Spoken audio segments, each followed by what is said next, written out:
I want to make sure that I acknowledge the sponsor of the show, Tiege Hanley, because Tiege Hanley sent me this new pack. They sent me the new Tiege pack, so I just literally pulled the paper out, got it out of the mail, and I started going through it, and I got a little bit more excited than I should. You know what I'm saying? So they did send me the Tiege pack, and I don't even know what this is yet. So I'm assuming this is what you get when you first order your Tiege, and I don't know what this is. Oh, this is dope. This is absolutely dope. Is this a nail kit? Ladies, get this for the fellas. Fellas, don't wait for the ladies to get it for you. This is free. This just comes with it. 30% off your first order, plus 20% off for life. Literally. Oh, snaps. I didn't know that they were sending it like this. Real talk. So this is the nail kit that they sending you. All right. So now you ain't looking like a dusty. This is a free gift straight from Tiege for the people that ordered the Tiege. They got the small one for the little hands like mine's. They got the big joints for your toenails. And then they got the joints at the bottom too. You know what I'm saying? For y'all that's a little bit more crustier than usual. All right. So that's one of the free gifts that Tiege got inside of the pack. And then what is this? Says squeeze a quarter-size amount of Tiege Hanley body wash on the center of the wet bristles. Lather, scrub, rinse, and repeat for the perfectly satisfying wash every time. So that's inside of there also, right? Ooh, I can get my rubber ducky on right here. You know what I'm saying? So shout out to Tiege for sending me that uncomplicated skincare for men. And then what we got in here? We got the actual Tiege pack, right? So this is the normal Tiege pack, but then they gave me the supersized joint for the people. They wanted me to show the people exactly what they got when they ordered that first Tiege pack, when you're getting your 30% off your first order, and then you get your free gifts. You get 2 free gifts, and then the 20% off for life. So the 20% off for life is a new thing. And, man, I ain't even got my keys on me to open this up. Maybe I can use the little nail clipper thing. I ain't got to buy no nail clipper for my new joint downtown. And then you get all of the washes, all of the scrubs, all of the AM, the PMs, and all of that stuff. So you got the whole thing inside of there for you to make sure you take care of yourself. But you got to make sure you take care of it every day, right? We don't want to miss days. We don't want to be looking like dusties. It does not absolve you from being able to make sure that you brush your teeth. Brush your teeth. It don't fix the teeth problem. Don't fix you ironing your clothes. Don't fix you being able to take care of your business. But it absolutely makes sure that your skin is phenomenal, even when you go in between shaves. You know what I'm saying? So shout out to Tiege Hanley. We absolutely appreciate you. Thank you for continuing to hold us down. I might do an official Tiege commercial, but I like just talking authentically to the people. I like giving the people the authentic look of what it is that you're dealing with, and I want you to hear from me personally, because anybody can do that little pitch and they can make some little videos, but very few of us can actually speak to the products of exactly what it is that you're supposed to use. So yeah, Tiege Hanley, 30% off your first order, and then 20% off for life. That's the Anton Daniels pack, 20% off for life. Using any other Tiege pack, make sure that you go ahead and let that go.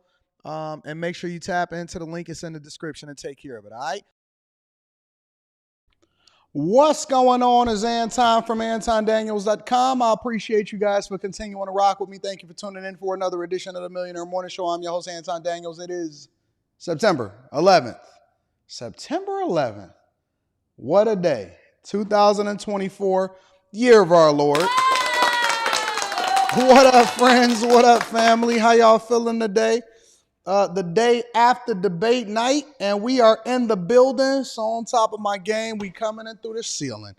The 90% of this show is going to be based off of reviewing debate night and getting the different reactions and the people's thoughts, and Kamala Harris's speech, her speech afterwards, and endorsements, and RFK Jr. and Vance and debate recapping and stuff. So gather around, ladies and gentlemen, buckle up your seatbelts. We will be here for the next 2 hours, making sure that we add as much value into your lives as possible. What up, what up, what up, what up, what up?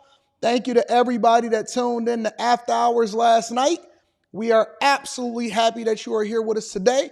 As usual, we are right here. We do not miss. We are one of the most consistent things in your life. Even when your job don't come through, even when your man is being unruly, even when your woman is getting out of pocket, you can always depend on the Millionaire Morning Show to come in and give you that insight information, entertainment, and then we're going to put the medicine inside of the candy. Before we get started, we got to do a little bit of housekeeping. So first and foremost, we want to thank the sponsor of the show, Tiege Hanley. 40% off your first order, 20% off for life. Don't keep asking me. Don't keep asking me, Anton, do you wear makeup? What's going on in your life? I don't want to hear it. I already told you what the play was. It's Tiege Hanley. Ladies get it for the fellas. Fellas don't wait for the ladies to get it for you. We don't do acne. We don't do problems. We don't do trouble. We don't do stress. Stress don't look good on us. We got enough things that we working on. We in monk mode.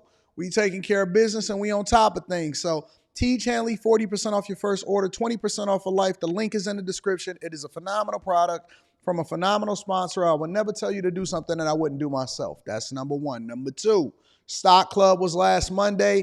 Real Estate Club is coming up this weekend. If you are not a bag chaser, if you are not a Patreon member, you are severely missing out from rocking out with a group of people that's going in the direction that you're going in. So please, and only if you don't want to be a Dusty anymore, make sure you tap into the Patreon. Link is in the description, as well as pinned to the top of the chat. And then last but not least, make sure you share this with your friends and families. The likes is looking a little bit anemic considering how many people that we got in here. So if you would do me a favor, because this part is really free, all right? The bag chasers is super cheap. Tiege Hanley is very beneficial for you. And you getting 40% off of that. But at the very least, hit a like for the algorithm and then share this with Pawpaw and Grandma. If you're not sharing this with at least 3 to 5 of your friends, you doing them a disservice. You know what I'm saying? So shout out to the chat. Shout out to everybody that's in the building. I love y'all. I appreciate y'all. Let me read a couple of the super chats. And you already know that I got to acknowledge the people on Cash App that hold me down first.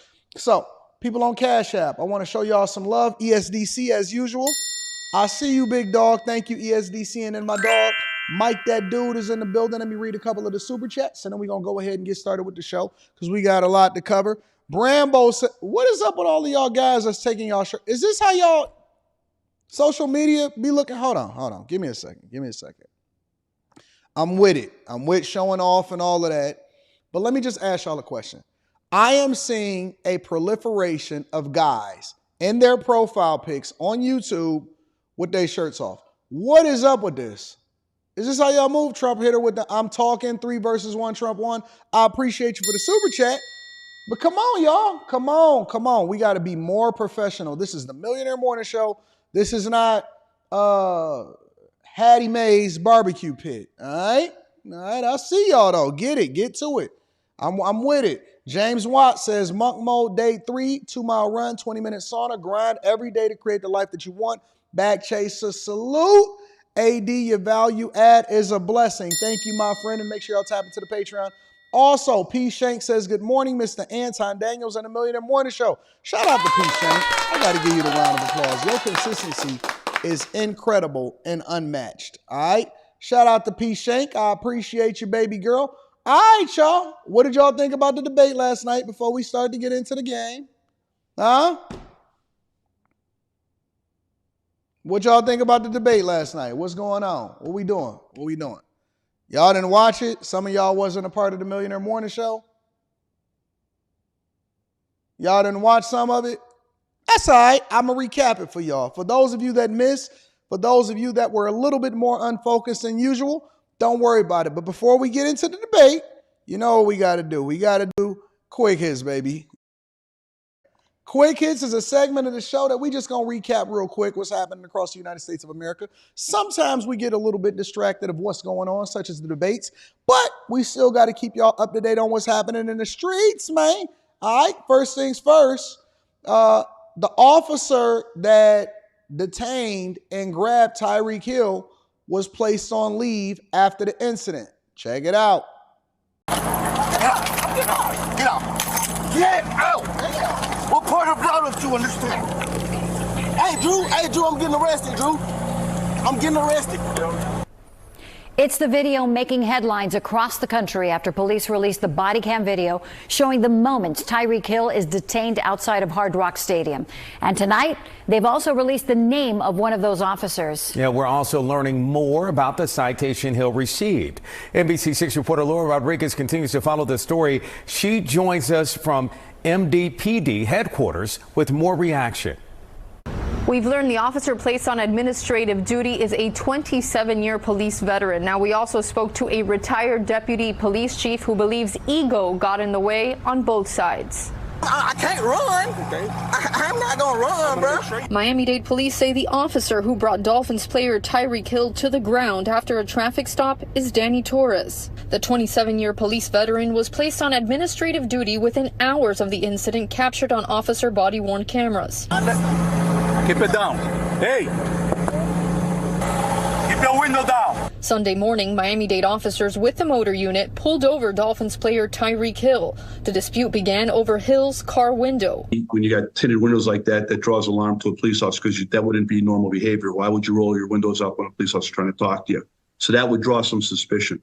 But it's what happened next that retired Deputy Chief Richard Morris disagrees with. Get out! Get out! Damn! What's the reason? You have control of them. And, why are you going to take an escalation in force when you've got control? I didn't see a threat there during the video. Tyreek Hill was cited for careless driving and for not wearing a seatbelt. The ticket says he was speeding. Police estimate 60 miles per hour in an area of high traffic with pedestrians and vehicles. Attorneys for Officer Danny Torres released a statement that says in part, while we believe the decision to place our client on leave was premature, we respect Director Daniels' call for a thorough review of the incident involving Mr. Tyreek Hill, a stance we fully support. One problem complicated another problem. And the second problem, obviously, was way escalated. And that's where I think you're going to see violations of policy and procedure. The retired deputy chief you just heard from says all of the officers will likely be part of this internal affairs investigation, not just Officer Torres. He says consequences for these officers can include mandatory training, suspension, or termination, among other situations. So the officer was placed on leave. I'm assuming it's a paid leave, so maybe it's more of a vacation. He is a 27-year officer. I think that the person that incited, started it, and was unruly in the first place was Tyreek Hill. But I stated that already, and you guys already know that. But continuing on with quick hits, because we want to continue on with the show, 2 adults was shot in the head with kids in the car in Chicago. Let's get to it. Well, Karen, that woman was shot in the head. The man we were told shot in the eye is a 21-year-old man. Police have not said if this attack was targeted or random. In the meantime, they are continuing to look for the person responsible. A neighborhood on edge after shots ring out. Very disturbing. I heard screams. Oh, this is terrible. I'm shook up right now. This is terrible. The violence erupted around 5:20 this afternoon in Chicago's Avalon Park neighborhood. That's when witnesses tell investigators that it was as a vehicle traveled in the 1600 block of East 87th Street that an unknown gunman approached the car and opened fire. A woman was driving with a 21-year-old man and 2 children inside. Both adults were shot in the head and rushed to the area hospital. The Chicago Fire Department says the children were treated at the scene and not transported. I feel sorry for the kids. Yeah. And I hope the young lady makes it through. The car ended up crashing into a light pole near Stony Island Avenue. It's believed the attacker ran away on foot. Now, police did have the area cordoned off. They were looking for that individual that they believe responsible for committing the violence. In the meantime, the police have not said what the relationship is between the man and the woman or the children that the fire department said were in that vehicle. So we're still trying to suss that part out. Many of the detectives were still on site gathering evidence, hoping that some security cameras in the area will help lead them to clues that will help them get these individuals who are responsible. So we all know that the individuals, if there's even individuals or there's one person at all, is not going to be caught. That's a standard procedure over there in Chicago. Also, on top of that, it's unfortunate because it's a woman that's driving with a man. It's a strong possibility that she don't even know what the heck is going on, or maybe she just with the guy, or y'all harboring fugitives. And so they decided to take some street justice out on it. The kids are ultimately the ones that's going to pay for the sins of their fathers. We know that, and their parents. Okay. And then last but not least, this is what y'all get when y'all don't want a strong police presence and y'all don't support police officers. So on one hand, you know, you got the Tyreek Hill situation where it's an extreme situation, whereas you dealing with a celebrity, but y'all don't want strong policing. Y'all don't want aggressiveness. Y'all want to be pity patted and told and make you feel good. On the other end, you trying to depend on the police in order to keep you safe in your own neighborhoods. Which one you want? Because see, you not Tyreek Hill. And you don't have a powerful agent that's going to make sure that he defends you because he making money off of you. And your neighborhoods is in shambles. So while you sitting here making sure that you hold and esteem Tyreek Hill, your neighborhoods is falling apart because the same thing that you advocating for him don't work for you in your neighborhood. Let's continue. And then last but not least, Diddy is ordered to pay $100 million to a man in Michigan. Check it out. A Michigan inmate has been awarded $100 million in his civil lawsuit against infamous music mogul Sean Diddy Combs. The judgment was issued to 51-year-old Derek Lee Cardello Smith yesterday. He accuses Diddy of drugging and sexually assaulting him at a party in Detroit back in 1997.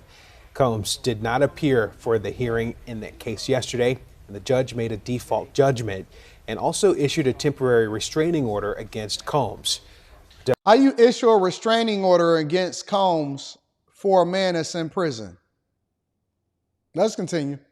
Smith is currently serving time in Muskegon Heights for an unrelated conviction, and some are calling this the largest judgment awarded to a current inmate in state history. Now, Diddy's attorney is responding to our request for comment, writing in part, Mr. Combs has never heard of him, let alone been served with any lawsuit. Mr. Combs looks forward to having this judgment swiftly dismissed. So Diddy was never served. This inmate is in prison, and then he files a $100 million lawsuit. The judge just automatically gives him a default judgment. And now Diddy got to go back and have this dismissed or appeal it or do whatever it is that he got to do as a result of it. You know, some of this is just crazy. A lot of this is just dumb. It's a money grab, and shame on the judge. Y'all really need to get involved in the judicial process and making sure that y'all vote accordingly, because these judges are out of control. It's a Michigan judge that gave an inmate a $100 million default judgment from an accusation from 1997. And Diddy is like, or at least his attorneys is like, we ain't never heard of homie. Y'all know how far Muskegon Heights is away from Detroit? He said, we ain't even never heard it. Who is this guy? 97? When? Where? Why? How? So, yeah, man, I think that these judges need to be held accountable. I think that the judges and the judicial system just need to be overhauled completely. I think we need to go back to the drawing board, start all over, figure out where we went wrong, redo things, throw away all of the laws in family court, get rid of child support, get rid of alimony, get rid of all of this nonsense, allow for prenuptial agreements to be able to stand. Don't then let women use child support in the form of alimony. I think that we need to stop these frivolous lawsuits, throw everything away, and abolish this multi-billion-dollar industry that basically supports, on the backs of taxpayers and citizens, that basically support these judges, lawyers, and everybody that's in these bodies. This is one of the reasons why we need to drain the swamp. That's just my personal opinion. This is one of the reasons why we need so much overhauling here in the United States of America. Okay, so Diddy did whatever it is that he had to do as far as him getting back and forth with Cassie. Got you. Him and Cassie clash. What does that have to do with all of these hanger-ons? And I hate ambulance chasers. Ambulance chasers are some of the worst people in society. And they chase ambulances. They get rich as a result of it. They mess up the insurance industry. They mess up the industry that they in. It then sets a precedent for people to come behind them and do some of the same things. And how could you even think about, even remotely, somebody? It was a guy in Chicago that I did a quick hits on, or it wasn't even a quick hits. It was about the Chicago budget. Then there was a guy that served unjustly because he wasn't guilty. He served 10 years of a $35 year sentence unjustly. He only got $50 million from the Chicago police. He got $50 million for unjustly serving 10 years and being falsely accused and convicted for a crime that he didn't commit. Gave up 10 years of his life from 18 to 28.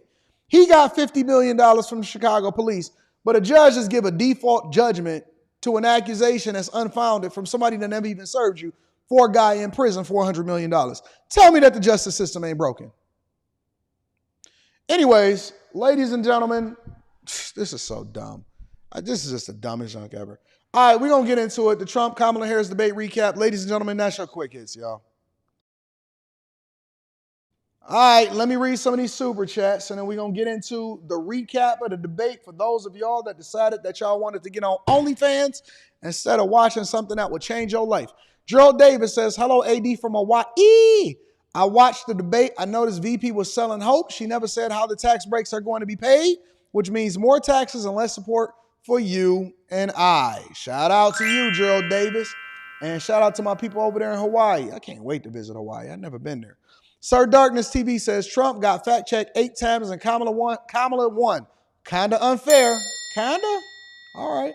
Lee Barton said that debate was trash and unfair on Trump. Anton, it was a 3v1 debate, and I watched it on After Hours. Shout out to you. I appreciate you, Lee Barton.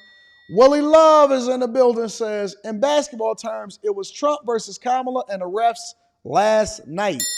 All right, well, let's see some of the highlights. Since we can't play the whole hour and a half, but we definitely want to keep y'all in the loop, and we want to kind of recap. So last night, ladies and gentlemen, Trump and Kamala Harris met for the first time, for the very, very first time, and it was a night to remember. So here are some of the highlights from the debate, and we're going to spend about 20 minutes, maybe 20, 25 minutes going over it. So strap up in your seatbelts. I'll be reading that super chat shortly, B. Wayne Harden, and let's get to it. She doesn't have a plan. She copied Biden's plan, and it's like 4 sentences, like run, spot, run. 4 sentences that are just, oh, we'll try and lower taxes. She doesn't have a plan. Take a look at her plan. She doesn't have a plan. I believe in the ambition, the aspirations, the dreams of the American people. All right, so let me start here. And I need to actually probably go through and pull up the very, very first question. I think that that's what I'm going to do. I'm going to pull up the very, very first question. I'm going to see if I can get that popping. Give me a second. Let me see if I can pull it up. Because I want to show you something. And this kind of set the precedent for the entire debate before we go through these highlights. All right? See if I can get it up here for y'all. And then we're going to go through the highlights. Because some of y'all didn't watch it, and so you need to see it for yourself. Special reading.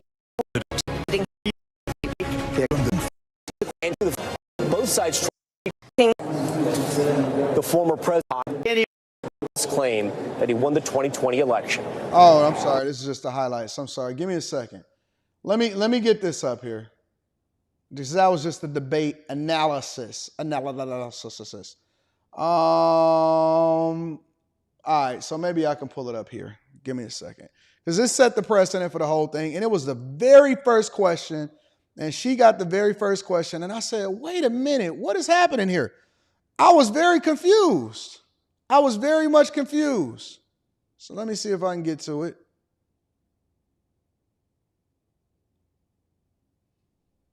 Be both here tonight. Good evening. We are looking forward to a spirited and thoughtful debate. So let's get started. So first and foremost, let me rewind it one. Good evening. We are looking forward to a spirited and... So this woman right here she absolutely needs to be removed from any future moderation of a debate. This woman right here, and I'm going to do a whole thing on her on the Anton Daniels channel, needs to be removed from being a moderator from any further debate, because this was the first opponent that Trump had. Trump's first opponent wasn't Kamala Harris. Trump's first opponent was her. And what I found out after doing a little bit of research, and y'all sent me some stuff in my email this morning, I found out that this was her sorority sister. How was that not a conflict of interest? How was that not a conflict of interest that you got your sorority sister as one of the moderators on a left-leaning platform? If I was Trump, I would have never even accepted the debate under these conditions in the first place. This is her sorority sister. How are you going to have her sorority sister, which obviously she's so biased throughout the entire debate? I think that ABC did a horrible job before we even get into the highlights. They did not, and I got to give CNN a lot of credit on this. CNN 100% did a 10 times of a better job, 100% better job. They were actually fair. They actually kept the rules. They kept the mics muted. They didn't let people overtalk. They held their ground, and then they asked insightful questions. CNN did a phenomenal job compared to ABC. I just can't believe what I was looking at. And then you got her sorority sister that's up there helping her out. So check out the first question. This is where I knew that everything was 100% three verse 1. Check this out. Thoughtful debate. So let's get started. I want to begin tonight with the issue that voters repeatedly say is their number one issue, and that is the economy and the cost of living in this country. Now listen to the first question. Listen carefully and listen to the response. The economy and cost of living. Vice President Harris, you and President Trump were elected 4 years ago, and your opponent on the stage here tonight often asks his supporters, are you better off than you were 4 years ago? When it comes to the economy, do you believe Americans are better off than they were 4 years ago? The question is, are you better off? Trump says that you are worse off. I believe, and a lot of people can look at their finances, look at their bank accounts, look at your repossessions, look at your household, and say, you know what? I may not be better off. Things is a little bit more difficult. I just got evicted, right? 2016 through 2020 was a little bit nicer. The question is, are you better off today versus what you were 3.5 years ago? Let me replay it for you because I know we got a lot of C students and D students in here. And so let me replay it for you just so you hear it. All right? Stage here tonight often asks his supporters, are you better off than you were 4 years ago? When it comes to the economy, do you believe Americans are better off than they were 4 years ago? So I was raised as a middle-class kid, and I am actually the only person on this stage who has a plan that is about lifting up the middle class and working people.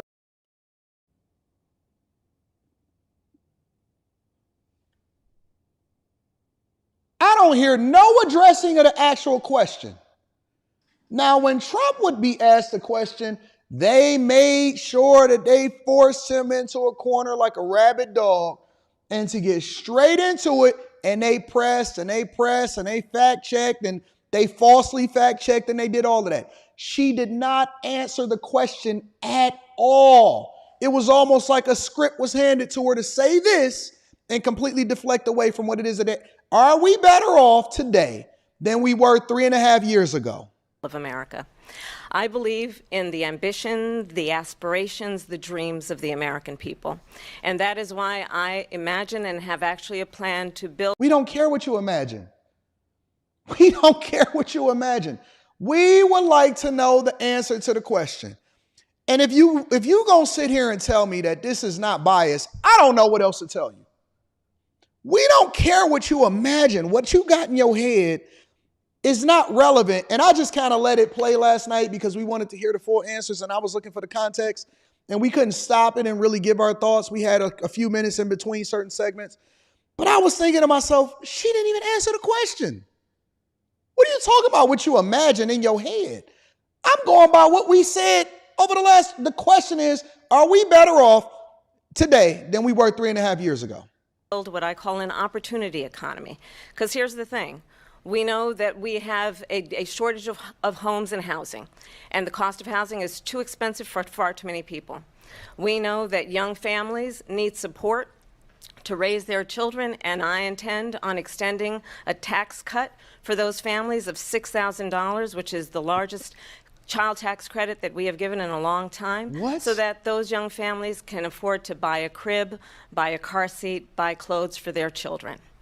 My passion. One of them is small businesses. My mother raised my sister and me, but there was a woman who helped raise us. We call her our second mother. She was a small business owner. What the fuck? What are we talking about? Hold on. Because again, I know y'all all live in the moment, but when we go back and we watch the replay and we watch the highlights, one of my passions, think about what she said. One of my passions are small businesses. I don't even know what that means. Honest to God. I don't even know what that means. One of my passions is small businesses. And I knew somebody that my mother knew that was a friend of my mother that had a small business.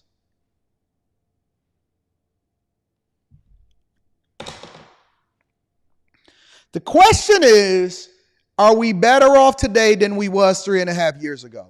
So you know somebody that had a small business, but you never opened up a small business yourself, but your passion is small business and you can imagine a better way forward. What are we talking about? And see, y'all won't give nobody. Y'all will not hold this woman accountable. I don't know what it is. I don't know if she know your daddy and your daddy is on probation and it's a possibility that he can get locked up or what. But y'all don't hold this woman to the fire at all. What do you mean your passion is small business, but you worked in the public sector your entire life? You've never had a job that actually would support small business. Every single dollar that you've ever gotten in your life is based off of the taxpayers. Every one of them. Every single one of them. What do you mean? Answer the question. Your passion is small business? Love our small businesses. My plan is to give a $50,000 tax deduction to start up small businesses, knowing they are part of the backbone of America's economy. Jesus Lord. My opponent, on the other hand, his plan is to do what he has done. What are we talking? The question is, okay, for those of y'all that's slow and you got a short memory, because I know that we used to Vine, remember Vine? We like shorts, we like TikToks.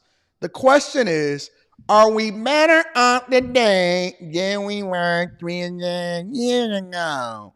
Are we better off today than we are 3.5 years ago?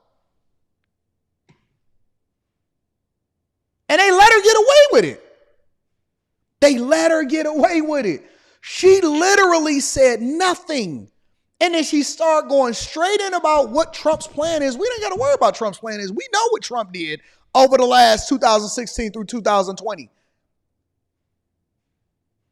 I am better off today than you were 3.5 years ago, when inflation was at 1.2% when you got the keys to the economy. Before, which is to provide a tax cut for billionaires and big corporations, which will result in $5 trillion to America's deficit. My opponent has a plan that I call the Trump's sales tax, which would be a 20% tax on everyday goods that you rely on to get through the month. Economists have said that Trump sales tax would actually result for middle-class families. Only reason I'm letting this play is because I want y'all to see that there is no pushback on Kamala Harris at all. In about $4,000 more a year because of his policies and his ideas about what should be the backs of middle-class people paying for tax cuts for billionaires. President Trump, I'll give you 2 minutes. So she never answered the question. She did a bunch of word salad. She lied. And then he pressed her. I did like the fact that he pressed her on those tariffs that Biden left in place, that he never took away, that they complaining about for Trump, but they never took him away. And so it's so many different things that we can go through. But let's get back to the highlights. I just wanted to set the precedent of how bad ABC is and how bad she was. But yet y'all are giving her these praises and these accolades, and y'all think that she did so well. How? She never even answered the question. And then she had somebody that basically, she had Chris Paul that was giving her alley-oops. And she still couldn't dunk it. I expected more from a former prosecutor. Anyways, let me go back to the highlights. And that is why I imagine and have actually a plan to build what I call an opportunity economy. Because here's the thing. We know that we have a shortage of homes and housing, and the cost of housing is too expensive for far too many people. We know that young families need support to raise their children, and I intend on extending a tax played that part. Which other countries are going to finally, after 75, we're doing tariffs on other countries. Other countries are going to finally, after 75 years, pay us back for all that we've done for the world. Look, we've had a terrible economy because inflation which is really known as a country buster. It breaks up countries. We have inflation like very few people have ever seen before, probably the worst in our nation's history. We were at 21%, but that's being generous because many things are 50, 60, 70, and 80% higher than they were just a few years ago. And that is one of the things that he said and that he did that was absolutely on point. If Trump, in my opinion, he got a B- in this debate. And that's because he continued to let them bait him. But if he'd have stayed straight on that right there, hey, listen, inflation for a lot of y'all is really at 50, 60, 70% because it's more than double of what it is that you initially was paying for it. This is where gas prices are. This is where the economy is. This is how much groceries are. This is what beef is. We handed them over the keys at 1.2% inflation. Now y'all absolutely suffering. People are losing their jobs. All of this. If he would have just stayed straight on them and just kept on them like a wolf, it would have been over for her. Over. But then they had to make sure that they gave her the alley-oop with the moderators, which in this highlight, they're not going to tell y'all what the moderators were saying. But let's get to the main points. And she has destroyed our country with policy that's insane. Almost policy that you'd say they have to hate our country. First of all, they bought their chips from Taiwan. We hardly make chips anymore because of philosophies like they have and policies like they have. I don't say her because she has no policy. Everything that she believed 3 years ago and 4 years ago is out the window. She's going to my philosophy now. In fact, I was going to send her a MAGA hat. She's gone to my philosophy. But if she ever got elected, she'd change it. And it will be the end of our country. She's a Marxist. Everybody knows she's a Marxist. Her father's a Marxist professor in economics, and he taught her well. But when you look at what she's done to our country, and when you look at these millions and millions of people that are pouring into our country monthly, where it's, I believe, 21 million people, not the 15 that people say, and I think it's a lot higher than the 21. That's bigger than New York State pouring in. And just look at what they're doing to our country. They're criminals. Many of these people coming in are criminals. He was cooking, and they don't want to give him no credit for that. He was cooking. He was talking about exactly what it is that he did, and then he went over and he substantiated his argument by identifying exactly how she was raised and why she didn't have her father at the Democratic National Convention because he's a Marxist professor. She tried to play it off, and you see she didn't shake her head, but she just did like this. And then he started cooking, and he was basically breaking down what you are affected by based off of what it is that they did. And the question was largely based off of the tariffs. See, because I watched the whole debate, I actually could substantiate my argument. And I was listening, not necessarily to respond, but to understand, because I knew that we was going to have this conversation here on the Millionaire Morning Show. And so she was trying to sit there and she tried to finesse and say, well, you know, we got a 20% increase on this. And he said, nah.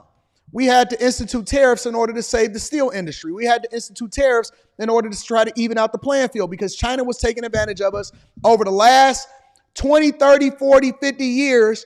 Your government has basically given away this country, and then I'm supposed to fix it over the last 4 years and in the next 4 years if you elect me president again. And this is why we're doing it, and this is why she won't do it, because her history, her background, the last 3.5 years and how she was raised shows that she's in no position to ever even make these claims of helping the American people. It's all word salad. That's what I would have said. That's what I would have told him to say. And he was cooking. He was absolutely cooking.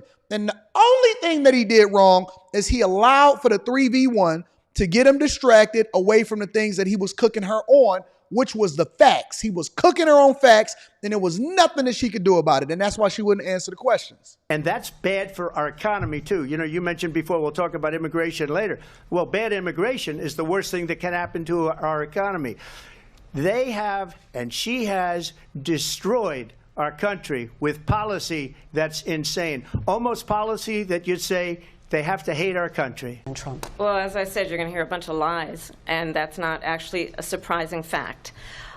Let's understand how we got here. It's a surprising fact. Donald Trump hand-selected 3 members of the United States Supreme Court with the intention that they would undo the protections of Roe v. Wade.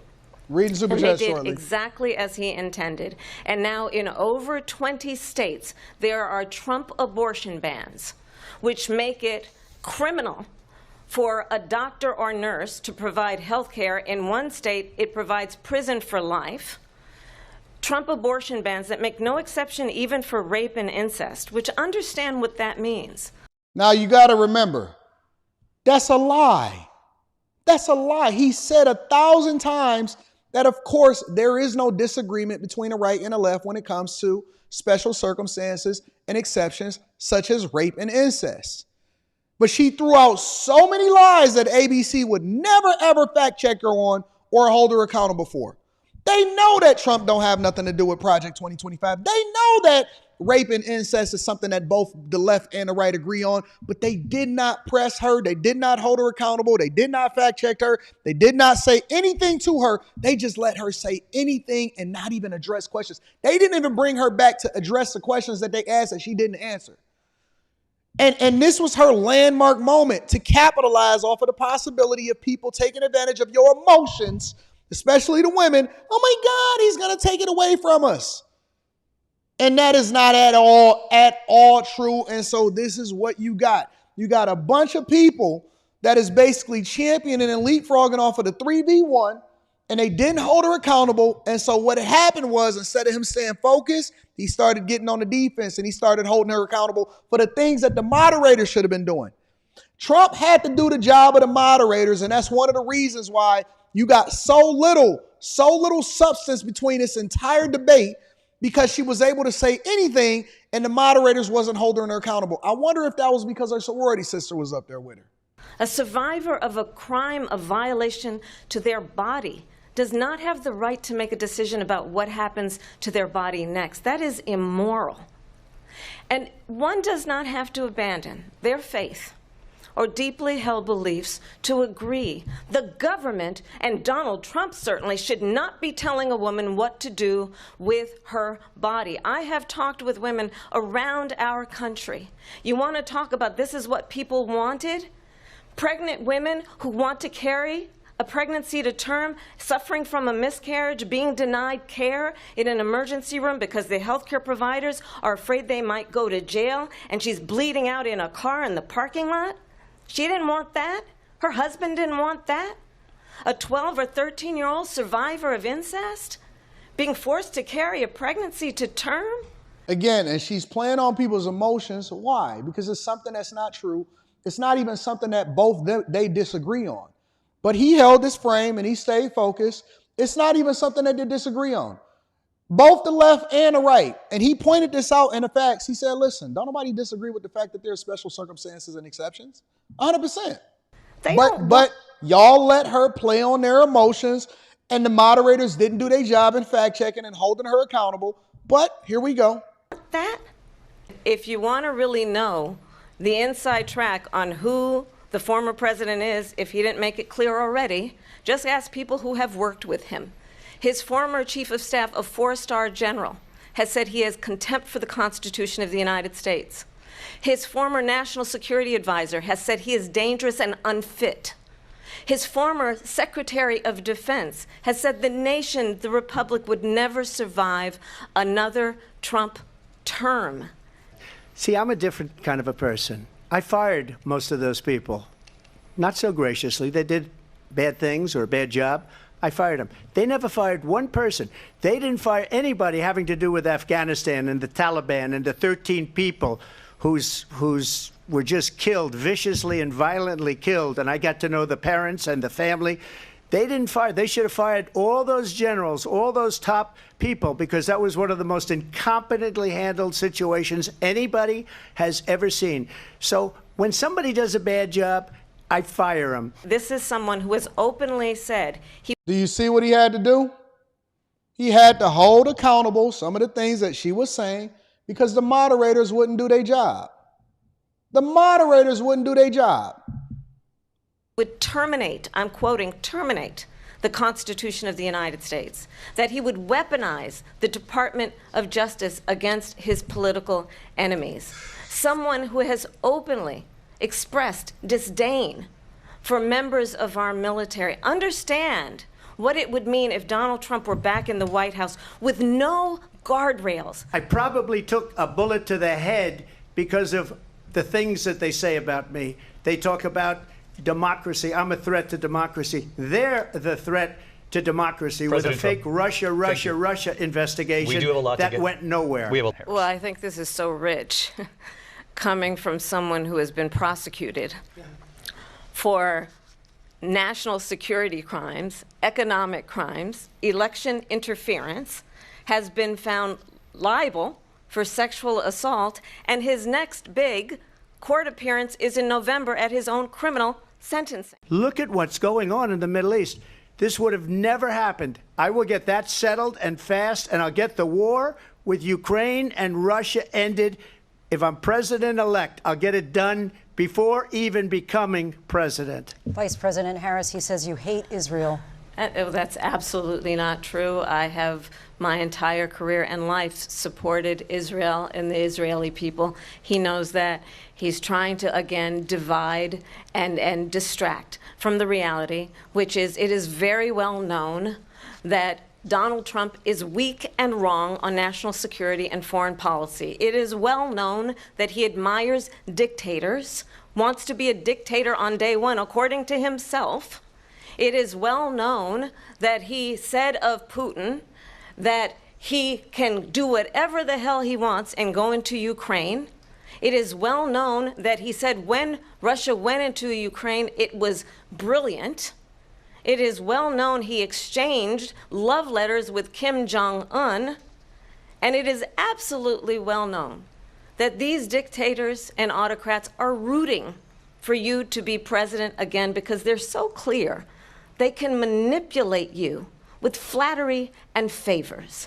And that is why so many military... There's so much word salad in here and so many pauses because she don't even know what she want to say next. ...leaders who you have worked with have told me you are a disgrace. That is why we understand that we have to have a president who is not consistently weak and wrong on national security, including the importance of upholding and respecting in highest regard our military. Vice President Harris, thank you. They're the ones, and she's the one that caused it, that's weak on national security by allowing every nation last month for the year, 168 different countries sending people into our country. Their crime rates are way down. Putin endorsed her last week. Said, "That's a fact. That's a fact. That's just a fact. That's a fact." I hope she wins, and I think he meant it, because what he's gotten away with is absolutely incredible. It wouldn't have happened with me. The leaders of other countries think that they're weak and incompetent, and they are. They're grossly incompetent. And I just ask one question. Why does Biden go in and kill the Keystone Pipeline and approve the single biggest deal that Russia's ever made, Nord Stream 2, the biggest pipeline anywhere in the world going to Germany and all over Europe? Because they're weak and they're ineffective. And I think that he's 100% right. He's 100% right. He said something, let me see if I could pull it up. He said something that it was in the ending. And I think that he really put a stamp on everything in the very ending, in the closing statement. Give me a second. Let me see if I could pull it up. And then we're going to move over into J.D. Vance. He says something that was really interesting in the closing statement. And I think that he really captured the heart of the American people when he said it. The time has come for closing statements, and Vice President Harris, we begin with you. So I think you've heard tonight two very different visions for our country. One that is focused on the future, and the other that is focused on the past, and an attempt to take us backward. Take me back. But we're not going back. And I do believe that the American people know we all have so much more in common than what separates us. And we can chart a new way forward.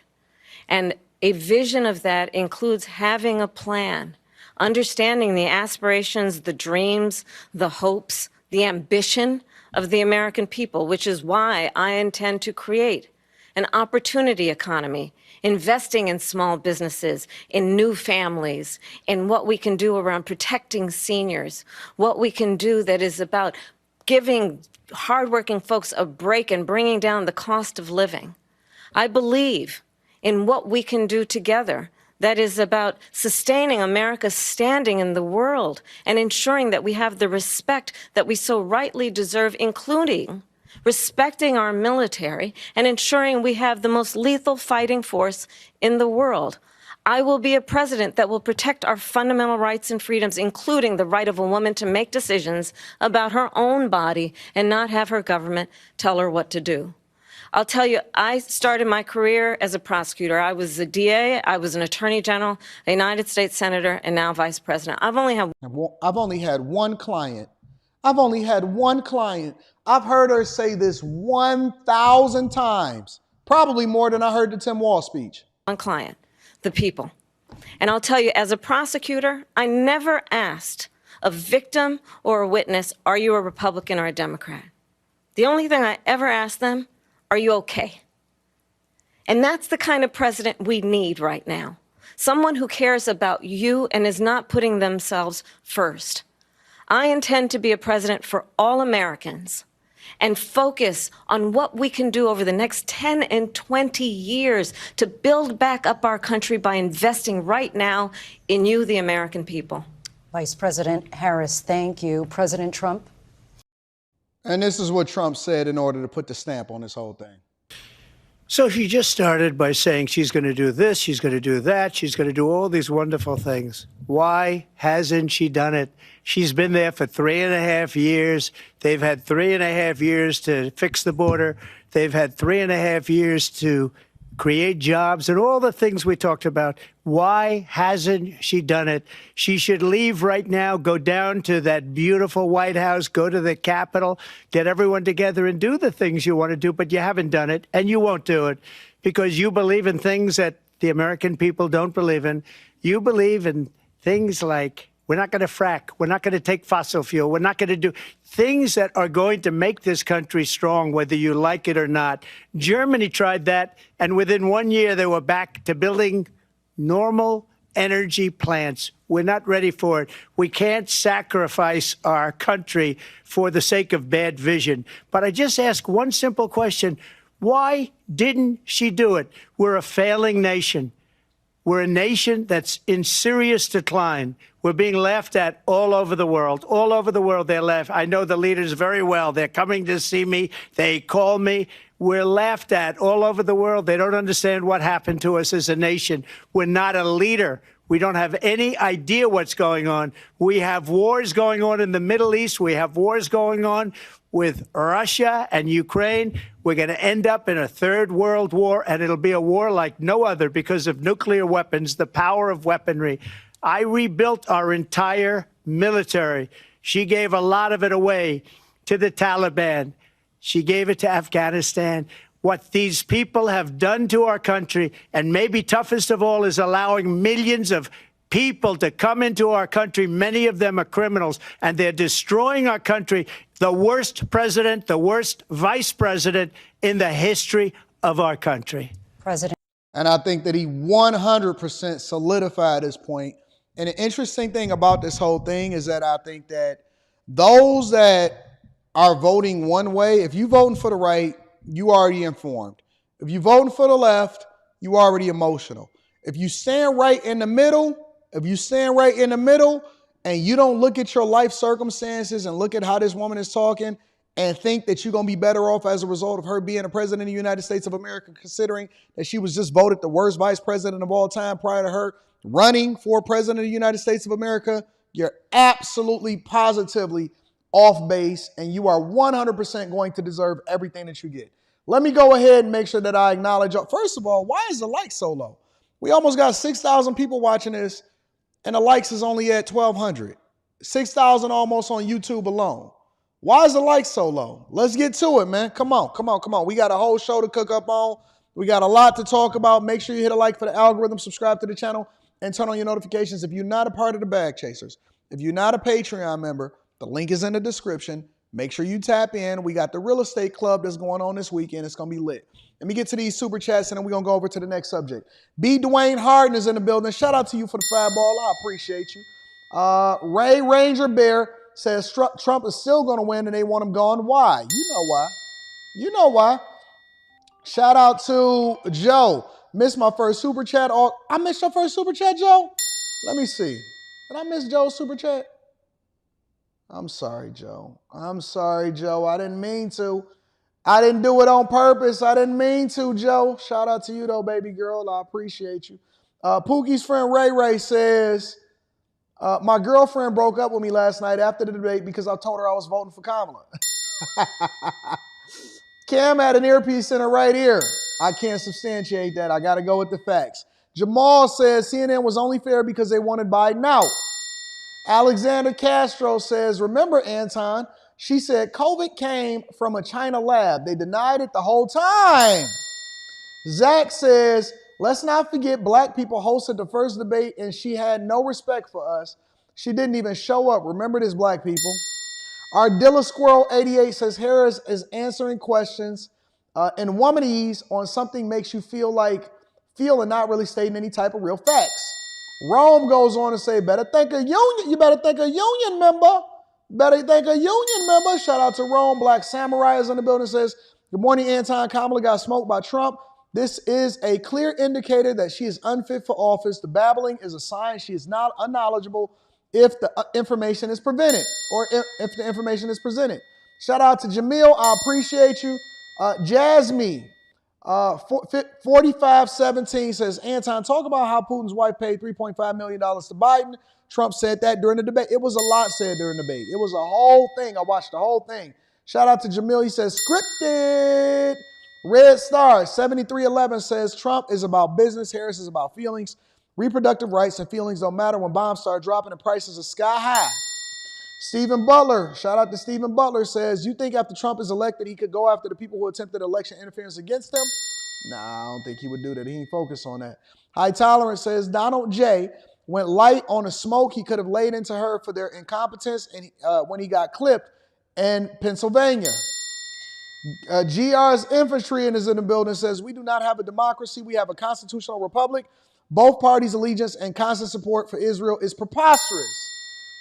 Philip Sadiq says, when Trump was president, he did not take a salary. By the way, he got the Abrams Accords signed. Ram goes on to say, Platinum Plan and economic zones for minorities got shot down by prominent blacks.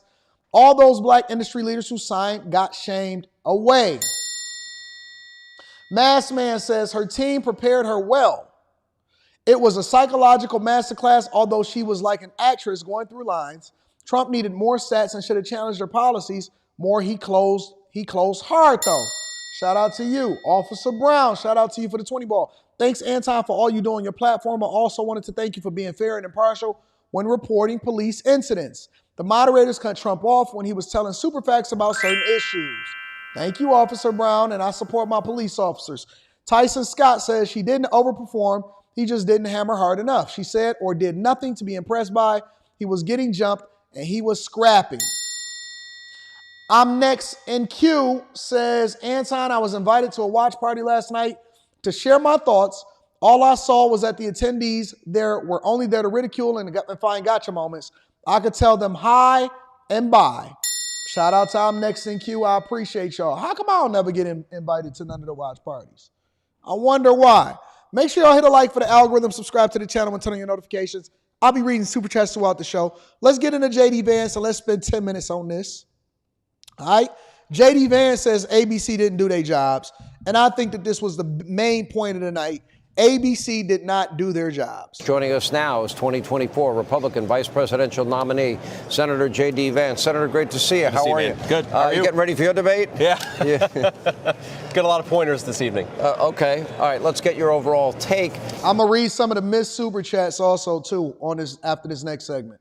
I think the thing that's frustrating to me and a lot of people, well, number one, I think 3-on-1 was a little frustrating. Yeah. Number two, the topics that are so relevant, the radical positions that she's taken. Sure.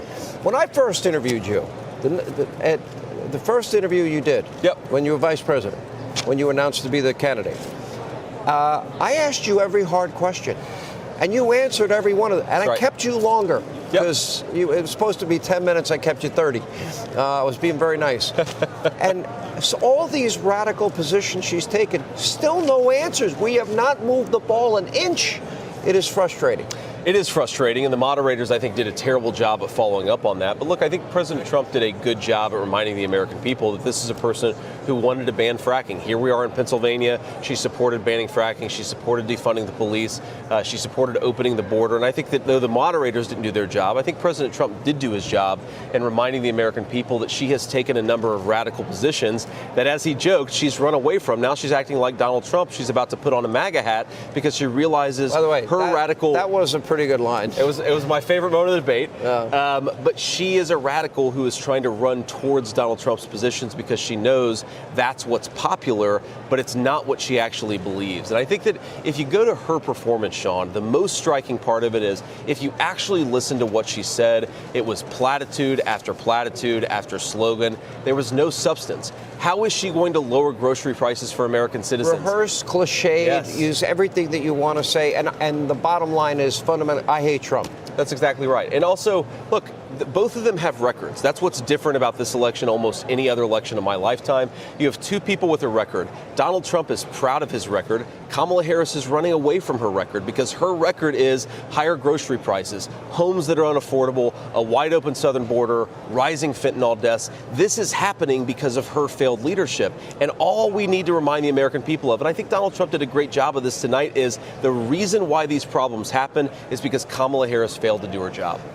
And I think that J.D. Vance is going to absolutely mop the floor with Tim Walz in October. I think that J.D. Vance is going to absolutely have a field day with Tim Walz, and it's going to be slow singing and flower bringing in October because he just basically summarized everything that just happened. ABC 100% failed to do their job because they did not hold her accountable and hammer home some of the points that she was saying, which would be okay if they didn't do the same thing on the other side. If you was just going to let them talk and let them get it off like CNN did, cool. Don't hold her accountable. We going to watch the replay. We going to have that conversation. But the problem with ABC is that they were so biased on one side, and it was obvious to every single person that was watching. And more importantly, after the debate, after everything displaces and everything goes their separate ways, guess what? Nobody is even going to remember what happened during the debate. You know why? Because they got to go back to their regular lives. And like J.D. Vance said and so eloquently put it, when you go home at night, you still got higher gas prices. You still ain't got no job. You still got laid off. You still can't go to the grocery store and fill up your basket for less than $600. You can't feed your family for the whole month without going paycheck to paycheck. And we can go back and we can look at what our lives was 7 years ago versus what it was like 3.5 years ago. And that is the biggest thing. This is the first time in our lives, in my lifetime, actually, where we can actually lean on a record to determine, on both people's records, to determine what my life was like in both times and how it is that things change so dramatically and what was the reason for that and who was at the helm in order to be able to do that. Immigration, grocery prices, inflation, lifestyle, so on and so forth, and the fact that they still tried to give her the alley-oop, and he still battled and did what he was supposed to do as far as communicating to the American people. J.D. Vance is right. The thing is, she's 50 days, and prior to tonight, she does one interview, no press conferences. You're out there every day. Yep. Between you and President Trump, you're nearing, 50 combined? Sure. And it's still a mystery. It's like the candidate protection program, and the media keeps her in there. You know, I have all of these files, the Kamala files, the Walls files, them in their own words. This was all available to ABC tonight.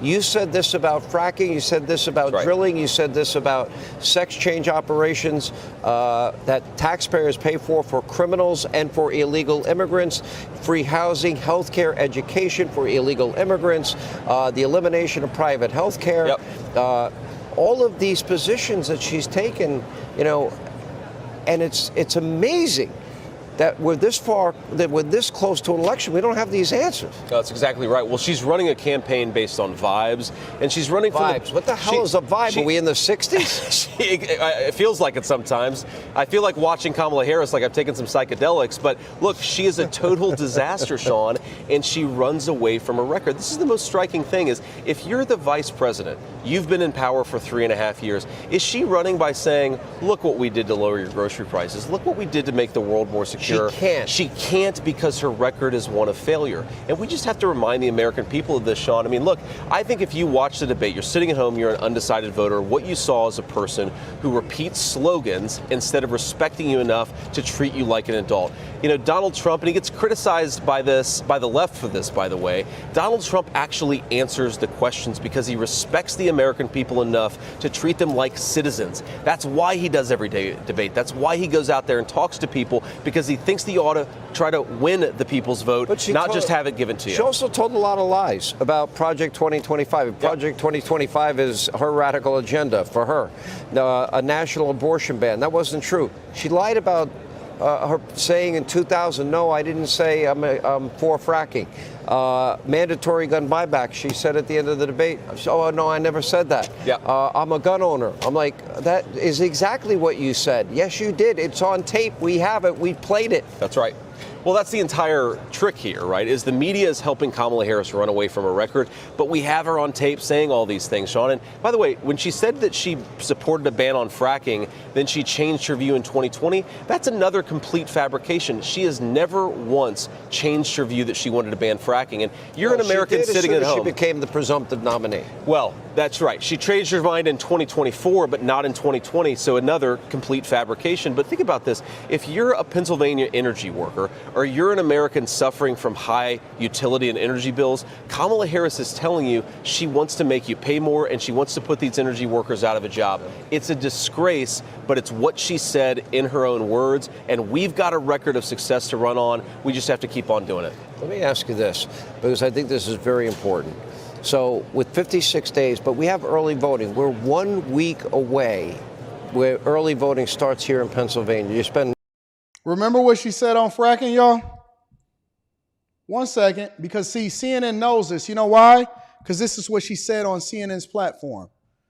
Remember when she says, you know what, fracking is an option. Remember when she said that? Remember when she said it on a CNN interview? This is what she said back in the day. There's no question I'm in favor of banning fracking. So, yeah, and starting with what we can do on day one around public lands, right?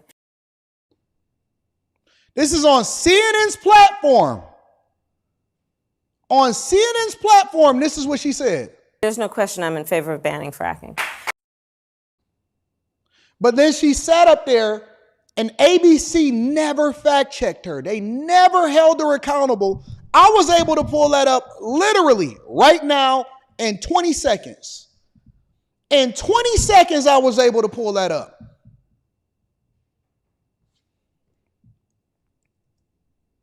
Amazing. In 20 seconds, I was able to pull that up. And then just 12 days ago, this is what she said about fracking. Hold on, let me see if I can pull that up too. They never fact-checked her. Anybody could just lie, and that's what gives you what it is that you can say? When you were in Congress, you supported the Green New Deal. And in 2019, you said, quote, there is no question I'm in favor of banning fracking. Fracking, as you know, is a pretty big issue, particularly in your must-win state of Pennsylvania. Sure. Do you still want to ban fracking? No, and I made that clear on the debate stage in 2020. So no, and sorry about the 1 year. No, she don't want to ban fracking. And then right here on the debate stage, she said, there's no question I'm in favor of banning fracking.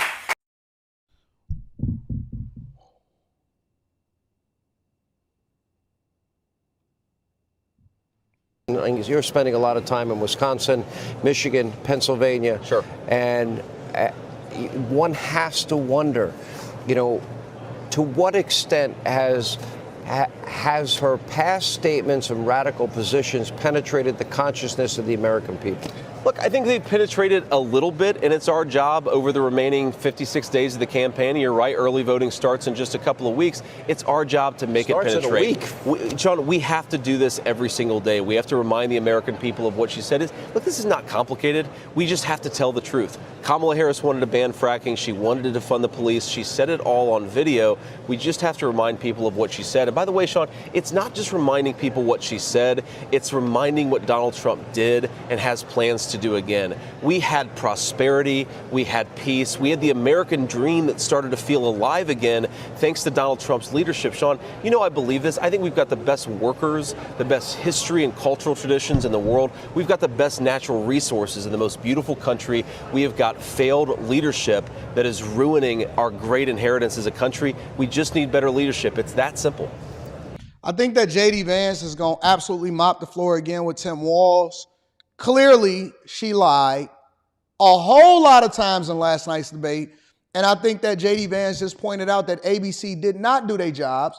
And I'm going to go ahead and read some of these super chats because I want to go over to Kamala Harris's speech, her watch party speech that she had after the debate last night. First, I want to acknowledge Joe Q66 says Trump lost the battle, but won the war because of the inept moderators, Hugh Hewitt. Shout out to you. I appreciate you, love. Thank you for holding me down. And thank you to your car and my moderators for sending me that. Tack Smith says, word on the street is they planning a second debate. I want to see the J.D. Vance one first.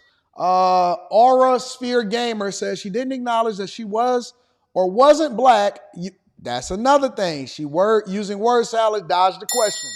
We'll never answer that question. Keep your foot on her neck. She ain't for us. Anwar Williams says, a ghost. Shout out to you for the super sticker. I appreciate you.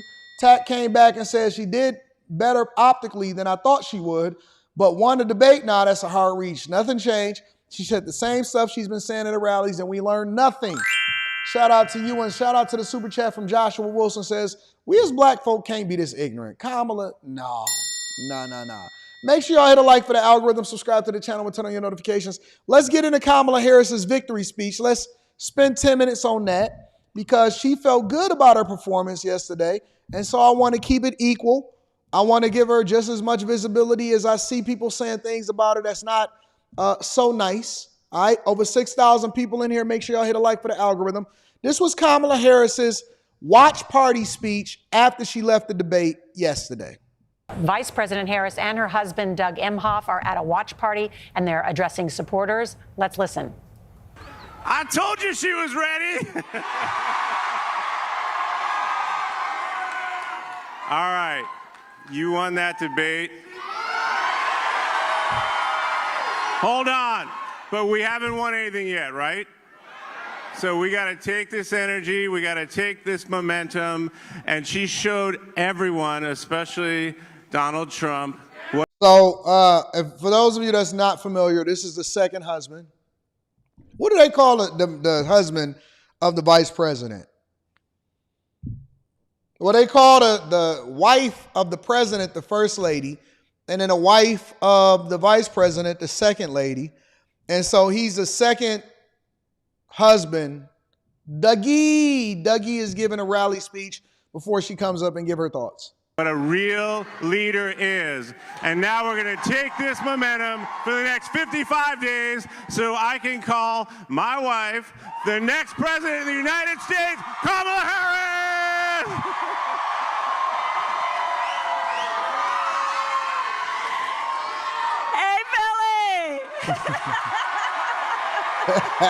I see y'all say it's pissing y'all. Listen, we got to give her a chance to get her thoughts off the same way that we gave J.D. Vance and other people an opportunity to react to what they thought about the debate. We gotta let it show out. Whether we agree with it or not, you got to let it play out, and you got to take in consideration what she says. I haven't heard this, and so I want to play it for you guys just so you guys can get familiar with what her thoughts are about what her performance was in the debate, all right? All right, so you guys know how I am. Okay, today was a good day. We got to work tomorrow. We got 56 days to go. We got a lot of work to do. And let me just say that I think we all know that tonight was a night that highlights something that you all have been working so hard on. We have folks here who have been knocking on doors. Well, you know.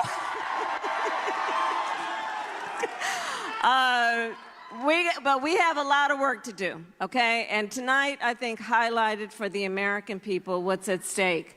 I started the debate by talking about it, and it became apparent, I think, throughout that about an hour and a half, that, look, this is very much two different visions for our country. Ours, which is a vision for the future, and his, which is about the past and taking us backward. And as I said on the debate stage, we are not going back. We are not going back. And so we know what we're fighting for. We know what we stand for, and that's why we know what we're fighting for. We're fighting for the dignity of all people. We're fighting for the dignity of work. We are fighting for middle-class families. We are fighting to uplift people, understanding the true measure of the strength of a leader is not based on who you beat down, it's based on who you lift up. So she's practiced that line at least 30 times. I've heard that line 30 times. I've almost memorized it. I stopped it in the middle of the debate to tell y'all exactly what she was going to say, what she was going to say it. She said it at every rally. She said it's almost as bad as that one where she was saying the measure of something. I don't even remember. I don't remember what she was saying. It's not who you beat down, but it's who you lift up. It's all vibes. It's all good energy. That's what we stand for. Somebody said, I thought you said you haven't heard this yet. I haven't heard this speech, but I've heard her say that line at least 30 times. And when you hear it once, you hear it again. I heard her say it during the debate. I heard her say it during all of the campaign rallies. I heard her say it on the CNN interview, and I'm hearing her say it right now. Come on, put your listening ears on. Room 9. Take your helmet off. Stop hitting your head against the brick wall, and put your listening ears on. I have not heard this speech, but I've heard her say that line 1,000 times. So maybe I have heard the speech, I guess, huh? Yeah, the unburdened by what has been. We've got some work to do because, listen, I think that we think today was a good day, and it kind of was. But we have 56 days to go, and guys, we're still the underdogs in this race. It's tight. We have got to win Pennsylvania, and we are going to win Pennsylvania. And it is because of you. It is because of you who have signed up, who have volunteered. You are organizing. You're helping us to email and text and knock on doors and talk to your neighbors and your friends. And here's the thing about the spirit of our campaign. It is people-driven. It is about the people.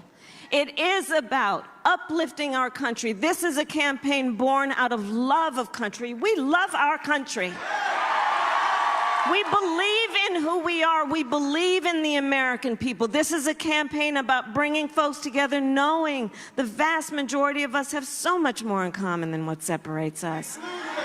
It is about inclusion, and it is not about division, and it is not about demeaning and name-calling. It is about lifting folks up, working folks, families, children, people who are not just trying to get by, but trying to get ahead. That's what we stand for. So let's get out here these next 56 days. Hard work is good work, and we will win. We will win. See you later. And that was the Vice President of the United States, Kamala Harris, just a short time ago with her husband before. So that was her afterward speech. Let me see if I could pull something up for y'all in addition to that, just to make sure. Let me see something.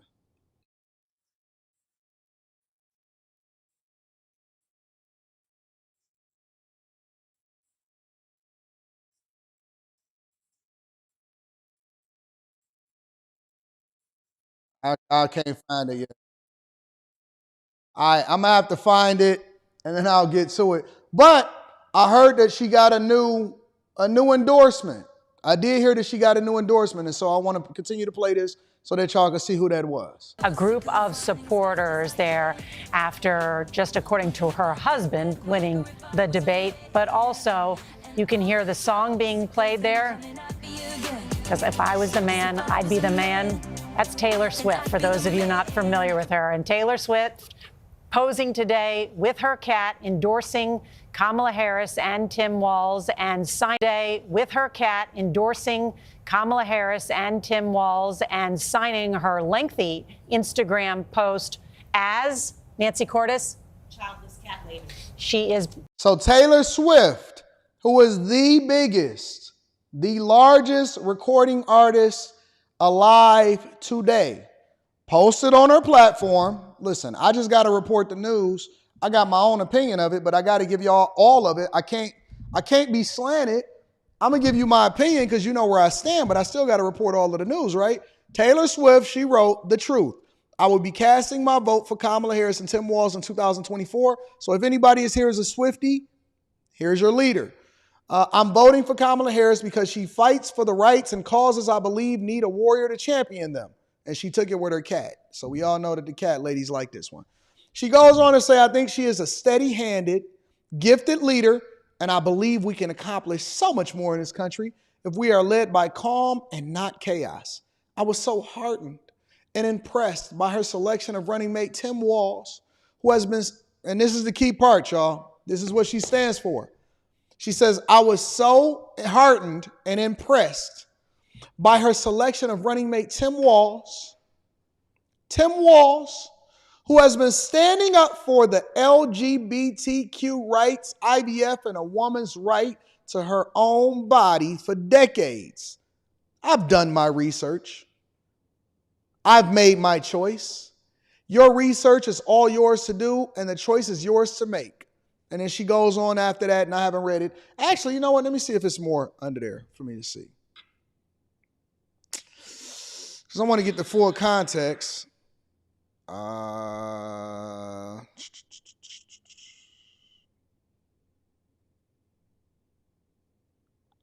She goes on to say, oh, wait. It was a bunch of, at the beginning of it says, like many of you, I watched the debate tonight, and if you haven't already, know now is a great time to do your research on the issues at hand and the stances these candidates take on the topics that matter to you the most. As a voter, I make sure to watch and read. And she got 8.4 million likes on this, all right? She goes on to say,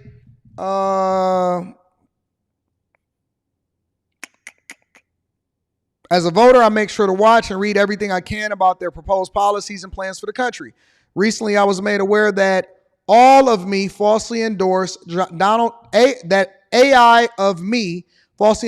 Trump's presidential run was posted to his site. It really conjured up my fears around AI and the dangers of spreading misinformation. It brought me to the conclusion that I need to be very transparent about my actual plans for this election as a voter. The simplest way to combat misinformation is the truth. That's when she goes on to say what you see happening right there.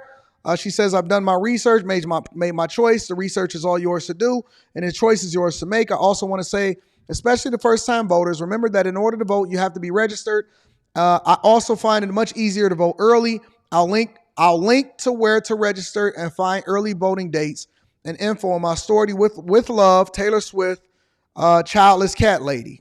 So that's what she said. So that's what Taylor Swift says. That is where she stands on the issue. That was Kamala Harris's speech.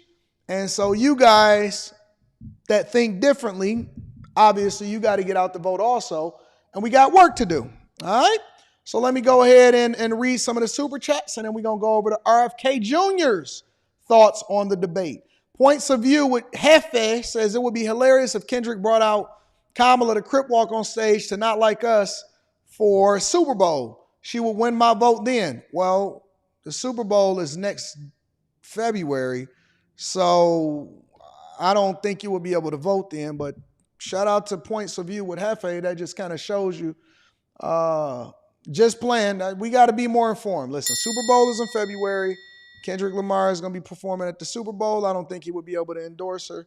You would have to vote in 2028 in that situation. DJ Ace Production says, First Mister, I think, shout out to you. I appreciate you, DJ Ace. The Masked Man says her tone is super annoying. Anwar Williams says Democrats are using ninja tactics similar to the Drake versus Kenny beef, aimlessly claiming victory when DJ Trump's beats and cadence was on point. Levite Apparel says, morning, Anton and the Chasers. I have a question. The sky's blue now. What color is the sky? What is the color of the sky? Oh, Democrats. With Trump, I had bags of money. Sharik 43 says, every single soul she is talking about fighting for are migrants only. The ones that she says she's going to turn into citizens.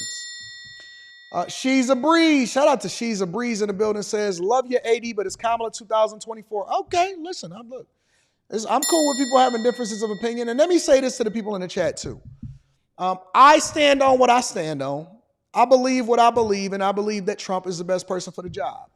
I also say, and I tell the moderators this all the time, that people are here and they're going to have differences of opinion than me and differences of opinion than you. And so I have moderators in the chat that actually believe differently than me on a lot of different subjects. But one thing that we do not do over here on the Millionaire Morning Show is that we do not operate in an echo chamber. We do not believe in censoring people. And the only time that you're going to get timed out is if you say something that's crazily, overly disrespectful, and something that don't have nothing to do related to what it is that we're talking about. So for everybody that's in the chat and everybody that thinks differently, as you can see, you are not being timed out. You are not being censored. I invite your opinions. I invite your differences. I invite your debates because chat lives matters. And just because you think differently than me or you have a difference of opinion, because I'm going to say what I say, and then you are invited to say what you want to say inside of the chat. You will not be censored. You are welcomed over here, but we are absolutely welcoming of differences of opinions. That's how we grow, by having debates and conversations, all right? So just because you think differently don't mean that you ever going to get censored over here. So we rock out with everybody, all right? And the moderators let y'all rock out as long as ain't nobody being crazily disrespectful. So I feel you, She's a Breeze. I disagree with you, but I feel you. I am Mr. H says black folk are voting Dem are the new white liberals that Malcolm was warning us about. Let that sink in for just a moment. Shout out to you. I appreciate you. Tax Smith says, if you vote based off of what a pop star tells you, you're a clown. Hefe, go straight to room 9, please. That's Rob Brown. Kamala wins Black America. If Kamala wins, Black Americans are finished, says Joshua Wilson. Shout out to Joshua Wilson. And shout out to everybody that's supporting the platform. I appreciate y'all. I love y'all. Let's go over to the next segment of the show. I'm going to continue to read super chats. RFK Jr. says Kamala Harris never got fact checked. And he also gives his opinion on what happened during the debate. We're going to spend 10 minutes on this. Make sure you hit a like for the algorithm, subscribe to the channel, and turn on your notifications. And then next, coming up after this, we're going to talk about how your taxes may change in 2025, courtesy of CNBC. Make sure y'all hit that like and make sure y'all tap into the Patreon. Let's get to it. All right, one issue that did get a lot of attention from ABC's far-left moderators was the weaponization of our Department of Justice. Donald Trump still made it a point of emphasis. Take a look. Every one of those cases was started by them against their political opponent.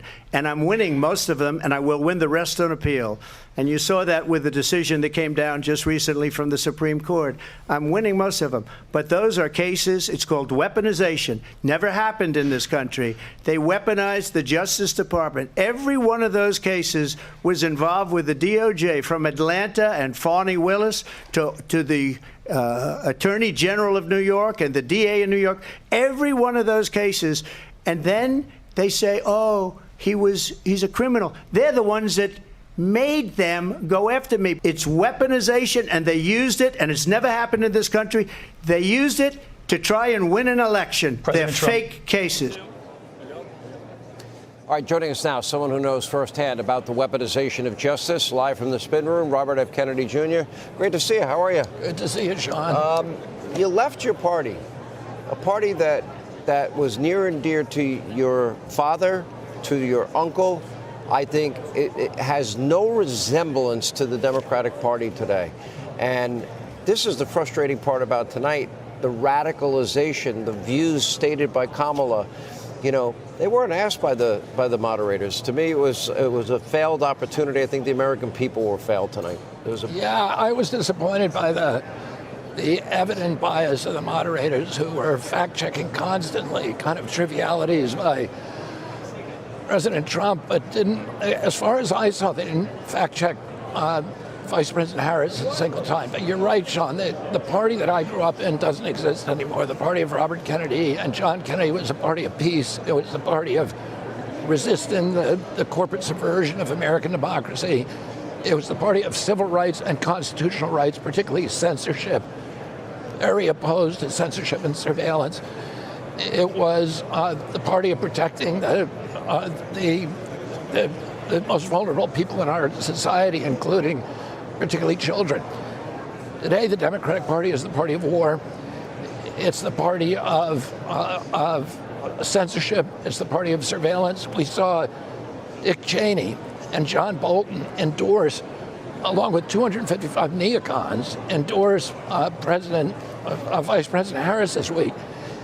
They came out of exile, where they were sent after the Patriot Act. They were sent after the war in Iraq, the biggest foreign policy debacle in American history. And they're not endorsing Vice President Harris because they've changed their minds. They're endorsing her because she represents their worldview. More censorship, more war, more surveillance, and less liberty and constitutional rights. You learned a lot in the course of your campaign. They talk about democracy in peril, but everything, the entire force of the Democratic establishment, if you will, they just went in for the political, death of your campaign. They did not want you to get to. They didn't want you to get to first base. That's the other ballot. That's the other thing, is that they've abandoned democracy. The Democratic Party is now about centralized control. It's about losing faith in the demos, the people, and about abolishing elections, abolishing our ability to hear different points of view, to hear dissent. In my case, of course, they got rid of the primaries. They literally abolished many of the primaries so that President Biden wouldn't have to debate me, wouldn't have to run against me.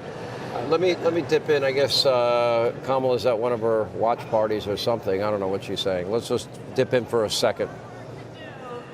And let me just say that I think we all know that tonight was a night that highlights something that you all have been working so hard on. We have folks here who have been knocking on doors. Well, you know.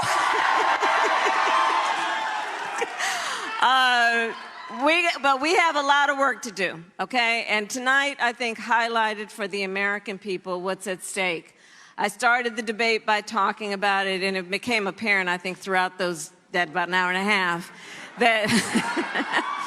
So, look, obviously, she's going to go out there and her team. The thing that I learned about her tonight is, being hidden away for days and days and days on end. You can learn your rehearsed lines. And it doesn't matter if you tell the truth, because she wasn't fact-checked. She told a lot of lies about Trump in 2025, lies about mandatory gun buybacks, which she did support. Lies about it on her website. Lying about fracking, lying about a national abortion ban that Donald Trump doesn't support. And, it's hard when you've got 3-on-1 like that. But that's what I expect. She's been in this campaign 50 days. We only have 56 days till Election Day, but early voting, for example, I've been pointing out tonight, starts right here 1 week from tonight. There's a lot of information about her stated views in her own words that people don't know about. What would you advise the Trump people to do to get that out? Here was the most telling part of the debate to me, which she didn't get fact-checked on. The first question, are Americans better off than they were 4 years ago? There's no metric you can use to make that case. And she was allowed to then go and give this kind of biographical sketch of herself without ever asking that question. And they never demanded that she ask it. Today, hey, Sean Hannity here. And he's 100% right. They never demanded that she ever answer the question. She was never fact-checked. And again, I think that the biggest travesty of this whole debate, because it took the highlight off of the actual candidates, and it started to place visibility on the actual moderators. Let me say that again. The debate wasn't even about the candidates. It was about the moderators. That's unfortunate. A debate should never be about the people that host a debate. It should never be about the people that ask the questions. You're supposed to be there in order to get the most out of the people that are saying whatever it is that they're saying on the stage. And again, sorority sister, beta male, the very first question set the precedent. And I realized that he was basically, and shout out to Trump. Let me give a round of applause to Trump and JD Vance. And the reason that I want to give a shout out to Trump and JD Vance is because they have regularly throughout this entire campaign, you know what? Let me take something back. They have regularly throughout this entire campaign went into enemy territory. They did the debate on CNN. They did the debate on ABC. They go and take all of the questions from NBC, ABC, CNN. They appear on their platforms. No scripts, stand in front of the reporters and take all questions. Trump even appeared at the National Association of Black Journalists, which Kamala declined to go to. But here's the thing. At first, I was thinking to myself, man, this is a loss for ABC. They absolutely ruined it. Their moderators was trash. They put somebody up there to ask questions that is a sorority sister, and it absolutely went left for them. But then I started to think, and it just popped in my head right now, maybe this was a win for ABC. Not a win because they actually did a good job, but a win because they accomplished what they looked to accomplish, which was to paint this a certain way, not to be down the middle, not to be objective, but to push a narrative and to absolutely lead y'all down this pathway of destruction that's not in your best interest. Maybe ABC's goal the whole time was to either A, get back at Trump, or B, to lean more into the left. And so it was impossible for them to not be biased. It was impossible for them to be objective. It was impossible for them to not to be slanted or go one way. How could they? Why would they? Every future debate, I believe, needs to be in somewhere of a neutral territory. Maybe PBS could do it. Maybe Reuters can do it. Maybe the Associated Press can host it. Maybe just YouTube could host it or something like that. But my point is that we got to change the way that this stuff happens, because if you can't just let the stuff lay where it may and let the people say what they, the candidates say what they want to say, and then just leave it out there for the people to determine and make their own decision. If everything is slanted one way and you're unable to be objective in your questioning, now I'm not talking about in your assessment, I'm not talking about in the after hours, I'm not talking about in your commentary afterwards or whatever. I'm talking about when you have the people there to ask the question and let them answer it objectively, then you compromise. So maybe ABC did win it. Maybe ABC did win it. Anyways, neither here nor there. Shout out to JFK or RFK. I'm sorry. I don't know why I keep saying JFK. Shout out to RFK for giving his opinion. Next, we're going to get into 2025 taxes, how you're going to be affected once 2025 is up, depending on what happens in these legislative branches. Divine Roberson says, Taylor bet not bring that cat to Springfield, Ohio. Y'all saying it's going to get 8. Mrs. Amazing Ava says, copycat Kamala is incapable of an original thought. She is simply the face of the machine. I believe that too. Points of View says, Rob Brown, I said JP at the ends for a reason. Just playing at the end for a reason. Will Livingston is in the building, says Kamala hasn't done a good job while in office now because she has input. Biz Q goes on to say, every president that wanted the power to the people was assassinated or attempt was made. Do your research. That's true. Tax Smith goes on to say, based on what she said last night, if she was elected, get ready to be drafted, gents, because if she keep funding Ukraine and Israel, we will be in World War III. Joshua Wilson says, if lobbying was made illegal, what would change? Will Livingston says, the moderators won, ABC won. Absolutely. Free Thinker 513 says, DeSantis would have cooked Cam, hashtag Big Trump. Let me say this before we get into this next subject. Somebody called me last night after the debate, and they said, Anton, I was on Facebook, and this is a former classmate of mine. They said, I was on Facebook, before we get into this next subject. They said, I was on Facebook, And our class, the class that we graduated with, I graduated with the greatest high school in Detroit, downtown Detroit, Cass Tech. Shout out to all of my technicians and shout out to all of my previous classmates. He said, man, I was looking up and down the timeline and it was people on there. And of course, I'm not going to say no names because it ain't that deep. And I don't even know what the names was, but I'm not going to say the name of the person that I was talking about. And they said there's people on there that was basically saying, if somebody is voting for Trump that's a part of our class, can we please just disown them? Is it a way that we can kind of kick them out of the Cool Kids Club? And I thought that was the funniest thing that I had heard to date. I thought that it was absolutely hilarious.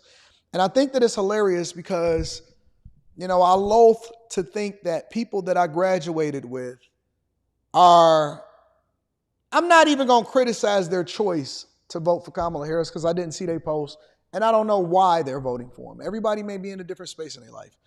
But for people that I graduated with 24, almost 25 years ago, to have the perspective to where they don't respect somebody else's choices, and instead of them trying to understand, they just automatically criticize, it just shows that no matter how old we get or how far removed we become from our cultural norms, that people are still going to be people and they still going to be ignorant as hell.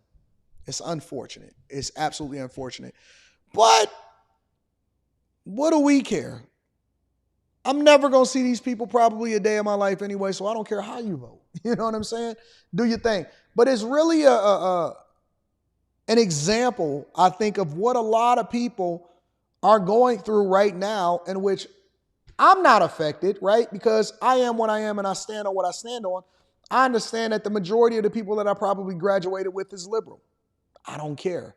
I also understand that the majority of the people that I probably, that's in my family, they've historically voted Democrat. And I haven't talked to them, they're probably going to vote for Kamala Harris. I don't care. Y'all gonna have to stand on what you stand on, and you're gonna have to pull your big boy and your big boy pants up, because I am not impacted by or influenced by people that I grew up with, people that I went to high school with, people that's in my family. None of them matter to me when it comes to doing the thing that's in the best interest of me and my immediate family. I have to make a choice that's best for me. They got to make the choice that's best for them.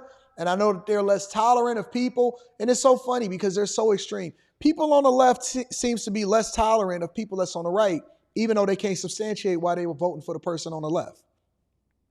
But shout out to y'all. Nobody cares. Let's continue, y'all. Last but not least, how taxes may change after 2025. I seen this pop up on my algorithm this morning, and I wanted to get into or end this with the money talk. Make sure y'all hit a like for the algorithm, subscribe to the channel. The link to the Patreon is pinned to the top of the chat. Make sure you tap in. Let's get to it. 56% of Americans say they pay too much in federal income tax, and only 22% believe they receive valuable services from those taxes. At the same time, 57% of Americans say reducing the budget deficit should be a top priority for the president and Congress. We need to keep a very robust income tax system in order to pay for the spending that we want. An alternative to balancing the budget is cutting spending, but spending cuts would result in a lower standard of living by and large for many Americans. Taxes are a big deal in the 2024 election cycle. Some people have been referring to 2025 as Tax Armageddon, or the Super Bowl of taxes. And that is when a bunch of provisions from the Tax Cuts and Jobs Act that was enacted in 2017 will be sunsetting. If the 2017 tax cuts are allowed to expire after 2025, about 62% of taxpayers would see their tax bills go up. And that's because the TCJA provided tax cuts for the vast majority of taxpayers. Wait a minute. Remember when they said that Trump's tax cuts didn't affect regular people? 62%. If his tax cuts expire in 2025, as though we don't pay enough taxes as it is, 62% of Americans is going to see their taxes be raised. He wants to make the tax cuts permanent. He wants to make sure that he reduces taxes even more. And then part of his plan is also to audit the federal government for how it is that they're spending your tax dollars in the first place. which would also increase investment in the United States of America and increase the tax rolls because businesses would be inclined to spend more and pay more out to their employees as well as make more money because more money is free flowing inside of the economy. And so facts is 62% of people are actually going to benefit or is benefiting now, and you're going to be even further behind the 8 ball by giving more of your money to the federal government. And some of y'all have now graduated in the higher tax brackets, even though you don't see any growth in your lifestyle. This means the 2024 elections will determine which political party will get to shape Americans' taxes for years to come. Vice President Harris views the tax code as a tool to advance her economic and social goals. Trump's basic tax plan is to cut tax rates domestically and increase tariffs on products that are imported. Here's what former President Trump's and Vice President Harris's tax plans would mean for your wallet. The 2017 Tax Cuts and Jobs Act, or the TCJA, was one of the Trump administration's defining policies. If it is allowed to expire, the vast majority of Americans would see their tax bills go up. The average American saved on taxes as a result of the Tax Cuts and Jobs Act. But the saving was disproportionate. A middle-income taxpayer saved about $900 by 2025, whereas the top 1% saved about $61,000, according to estimates from my shop, the Tax Policy Center. Now, let me tell you why. Let me give you a little bit of insight into that. Why would the average middle-income taxpayer save about $1,000, $900 to $1,000, and why would the top 1%? I am in the top 1%, save about $61,000 in income taxes because I pay way more in taxes and I make way more money. It's always going to be disproportionate based off of how much you put into it. Well, let's break the numbers down. If I make $2 to $3 million a year, I'm at the top tax rate, which is close to what, 40%, right? And that would mean that I would be paying close to $800,000 a year in taxes. I will be paying $800,000 a year in taxes. So if I'm saving on average $61,000, I'm still paying disproportionately the majority of the taxes for the United States of America. It's because I make way more, and so I pay way more, and so I'm going to get a bigger tax cut based off of my tax rate and my percentage. Whereas if somebody else, the average middle income payer, is also getting a tax cut, but they don't make as much money, and so as a result, they don't put as much into what it is that we're talking about as the federal government. Meanwhile, you got Biden and Kamala Harris was running around saying the rich needs to pay their fair share. You combine state taxes with federal taxes, Social Security, FICA, all of that stuff. Man, don't you know that if you don't actually own a business or you don't have the right write-offs or you don't have the right tax planner and tax strategist and CPA that's on your side, don't you know that if you making $1 million a year, you giving half of it, almost $500,000 over to the federal government? You think that that's fair? You don't think that the person that's at the top deserve a tax cut just as much as you? The rich need to pay their fair share though, y'all. $1,000, according to estimates from my shop, the Tax Policy Center. For example, one of the things we did in that bill was we doubled the standard deduction. So today in America, only 9% of Americans itemize their deductions. That's an amazing thing. That's a record low. That was one of the greatest tax simplification measures. On the campaign trail, Trump has put forth additional policy proposals he would pursue on top of extending the TCJA. He's talked about exempting tip income from taxes entirely, and he's talked about exempting which she stole from him. Social Security benefits from taxes. To exempt Social Security from taxation would accelerate Medicare insolvency by 6 years and Social Security's insolvency. Unless you also levy all of the billions and the hundreds of billions of dollars that they're getting from tariffs, which allow for you to spend more and then for them to pay more into the system because they've been taking advantage of Americans for an extended period of time. See, it's a balance. And then also tax rolls went up for corporations. Why?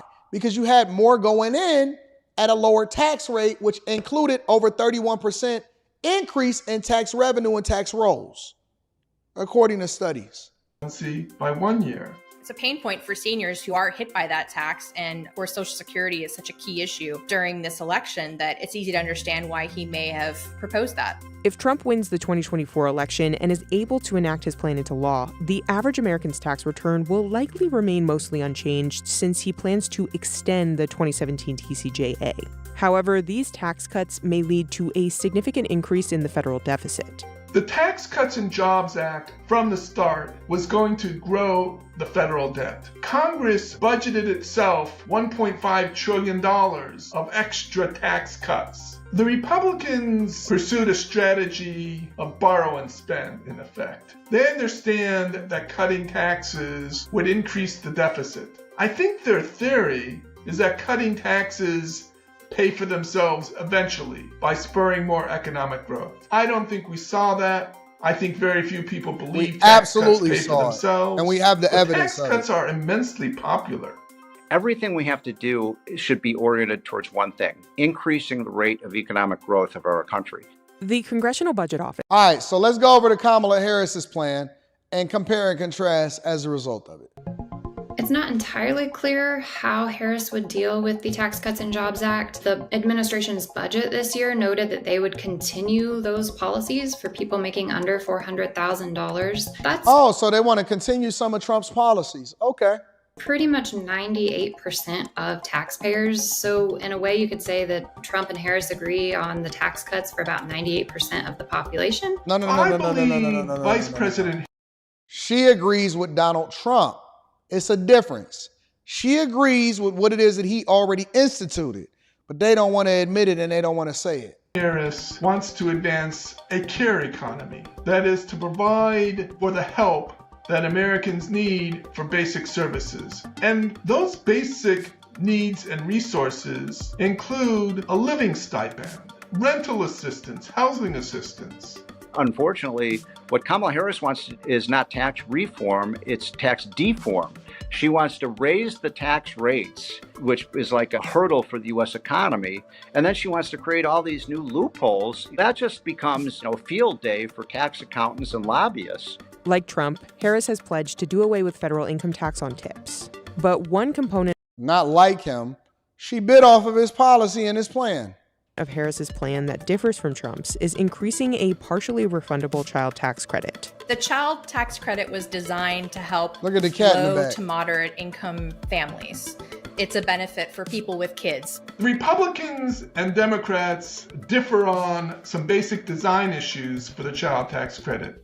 Most notably, whether the credit will be refundable or not. A refundable tax credit gives you the ability to get money back as a refund, even when you have no tax liability for the year. So it can be really beneficial to lower earners who wouldn't otherwise owe taxes. So Republicans favor the tax credit, especially for middle class and higher income taxpayers, that favor the tax credit all the way up and down the income ladder. And let me tell you what the problem is for that, as far as my opinion is concerned. The problem with that is that the people that take advantage of the system are the ones that don't even pay into it. And we basically becoming socialists. How can you take advantage of a system that you're not even paying into? That's what then extends into what it is that we think is wrong with these undocumented migrants and why we say that they get a leg up. Why would you allow for people to take advantage of a system that they don't pay into? Think about that for a second. If you are a person that should not be having kids, but you got a whole lot of kids, but you automatically get an additional $6,000, like that don't even make sense. I used to hate when I was out and about younger and I would see people say, oh, it's tax time. He got a whole bunch of kids. Or people will say dumb stuff like, yeah, man, I'm about to get back with her, or I'm getting with this woman because she got a whole lot of kids and then I can claim some of her kids. I said, man, that's fraud, bro. That's fraud. You can't claim some of the kids. Them ain't even your kids. That's the reason why these guys first started getting with these single baby mamas in the first place. Listen, You can't get a tax credit for something that you ain't even pour into. How that work? How that work? The reason why people that's in the middle and at the top get the tax breaks, while the 62% will be impacted in a positive way as Donald Trump continues to go in, or impacted in a negative way if Kamala Harris lose after the expiration of the 2025 tax credits or tax cuts, is because those are the people that pour into the system. And then they take your money and they give it to social services. They give it to building homeless shelters. They give it to people that don't deserve it. And they give it to illegal migrants that ain't even supposed to be here. They get debit cards, EBT cards, free everything, free hotels, and that's all on your back, bro. And so they always want to say, well, this is an opportunity economy. On whose dime and on whose back? On whose dime and on whose back do you get an opportunity? Because the opportunity is supposed to be presented to you, not given to you. It's presented to you. You have the opportunity to work, pay your fair share as a citizen, as a person that is working. And this is one of the reasons why we wanted to vet people instead of just letting them over into the border in the first place. I don't want my money to go over to you when you ain't did nothing for it. You ain't never paid into the system, but you could just take advantage of it. That's the problem. That's why everybody feels so entitled. They're looking for a handout. In 2017, the Tax Cuts and Jobs Act, the Republican bill doubled from $1,000 to $2,000, the child tax credit. And then later, as part of President Biden's American Rescue Plan, the child tax credit was increased even more and was made refundable. But Biden could not bring along any Republican votes. So basically, the Republicans favor more children tax credits, but the Democrats favor them even more. Harris's plan also gives qualifying households with a newborn a $6,000 tax credit. Additionally, she proposed a tax credit worth up to $25,000 for some first-time homebuyers. Many of the housing policies are designed to boost demand for housing rather than address the fundamental issue, which is supply constraints. Providing, tax credits for home buying, it sounds nice, but a lot of that will just funnel into the price of buying a home and ultimately not be effective. Is this going to be raising the price while at the same time taxpayers is footing the bill of the homes that and helping increase home ownership and increasing the housing supply? You have to look at the cost of housing, at regulations that are holding back building if you really want to address housing affordability. So the point is that you're going to be negatively or positively affected as far as what happens after 2025, depending on who you vote for and how you vote, which I know y'all say, oh my God, it don't really matter. Whatever's going to happen is going to happen. No. What happens is based off of the ignorance or the insight that comes along with being an informed voter. All right. So that's pretty much it. I don't want to give y'all too much. I wanted to keep this at about 2 hours. I want to kind of try to compact it. I don't want to go longer than I have to. Make sure y'all hit a like for the algorithm, subscribe to the channel, and turn on your notifications. I am, Mr. H says, voted them my whole life. I had reasons that I thought were good then. Now I'm supposed to hold Kamala to the same scrutiny. That's disturbing. Virgil Walker is in the building, says, as a new subscriber, I'm both encouraged and inspired by your content, Anton. I look forward to our paths crossing at some point. Keep winning, fam. Thank you, Virgil. And thank you for being here, and thank you for being a subscriber. Feel free to subscribe.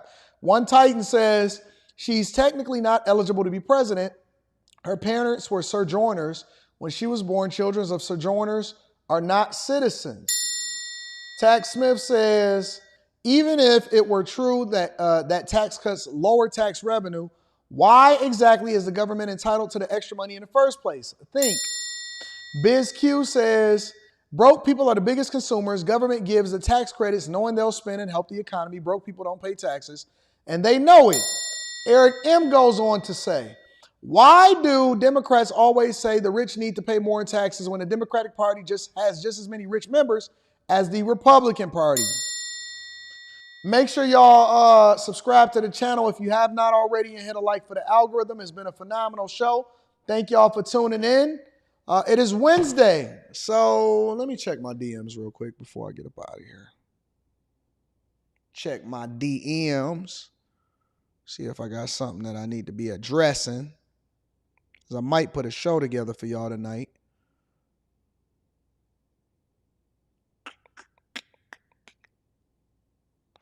All right, y'all. So it's Wednesday. I'm not sure if I'm going to do something special for y'all tonight, but I will figure it out, and I will let y'all know, and I will keep y'all posted. Make sure that you follow me on Instagram, TikTok, and X to stay up to date on whether or not I'm going to go live tonight or not.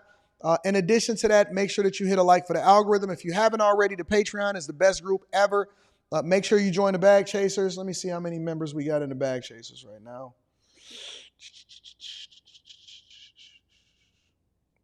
Journey to 10K.